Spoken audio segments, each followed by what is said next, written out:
ಬಡಿದ ಕದವೆಲ್ಲ ತೆರೆಯಲೇ ಇಲ್ಲ, ಗೋಡೆಗೂ ಮುಖವಾಡವೇ, ಕನಸಿಗೂ ಕಡಿವಾಣವೇ, ದಾರಿಯೂ ಕಾಣವೇ.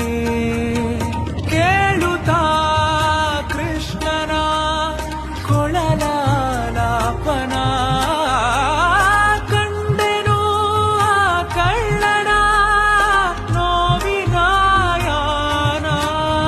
ಆ ಮಧುರವೇಣು ಗಾನ ವೀರ ಚರಿತೆಯ ಕರ್ಣ ನಿತ್ಯನಾ